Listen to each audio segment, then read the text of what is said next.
Bonjour à tous. Alors aujourd'hui, on va faire une petite vidéo unboxing découverte de cette magnifique boîte de Lego. Donc petit plaisir avec un retour en enfance suite à l'achat de cette Formule 1 Lego. Donc pour situer, voilà, j'ai 45 ans.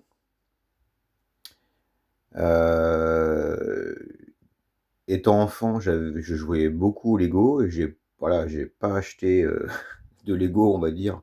Enfin, je n'ai pas eu de Lego depuis fin des années 80. Donc j'ai dû voilà, commencer voilà, en 85 à avoir des premières boîtes. Et puis voilà, c'était des jouets qui me plaisaient à l'époque.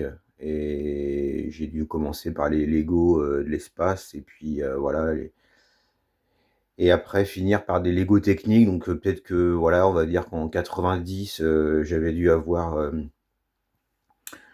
des véhicules Lego techniques et j'en garde de très bons souvenirs.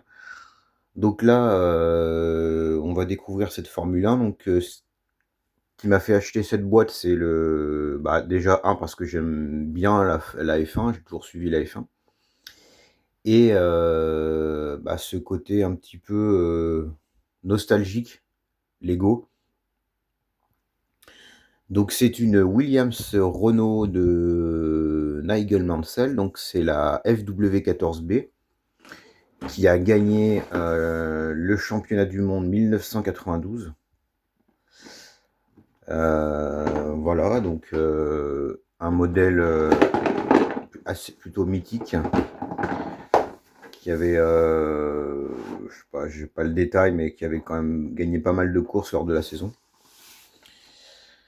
Donc pour revenir plutôt aux jouets, on va dire à l'objet de collection, parce que c'est quand même marqué, voilà, c'est plutôt pour un public adulte.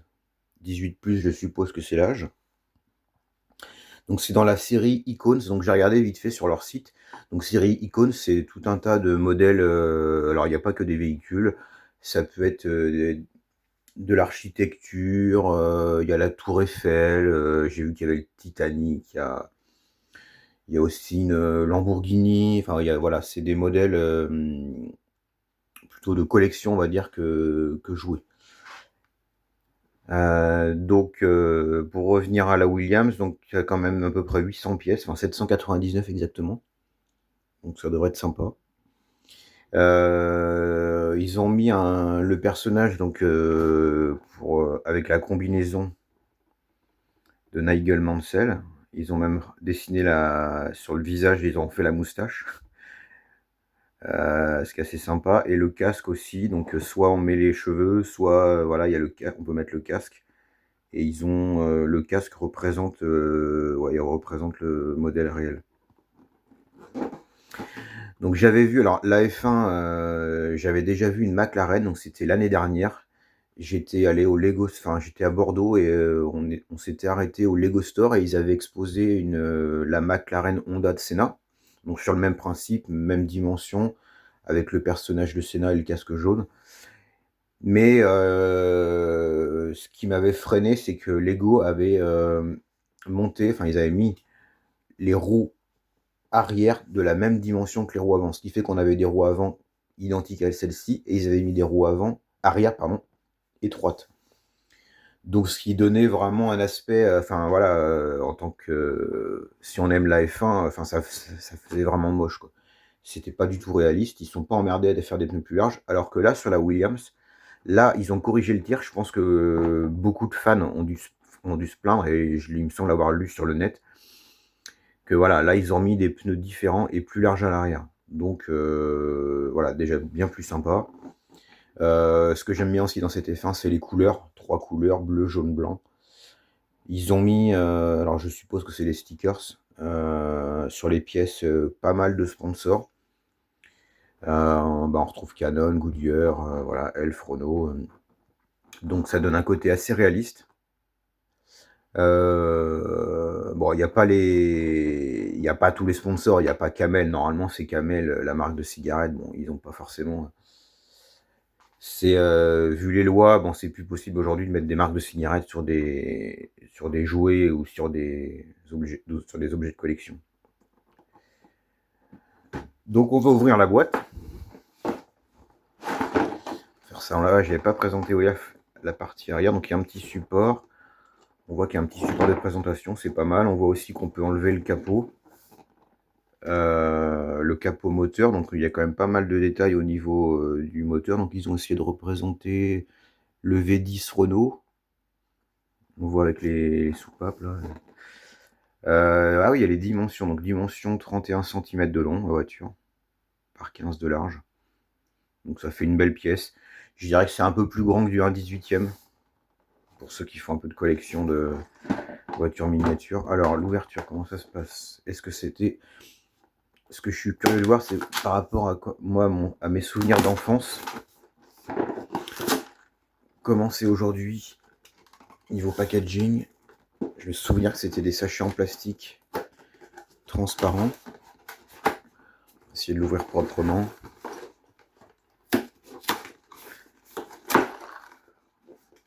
Ah non, le plastique semble avoir été remplacé par du papier. C'est du papier maintenant, ok. Ah ouais, donc on a plus le... Donc ils ont mis des numéros. Bon. On va ouvrir. On va tout déballer. Tout est sorti.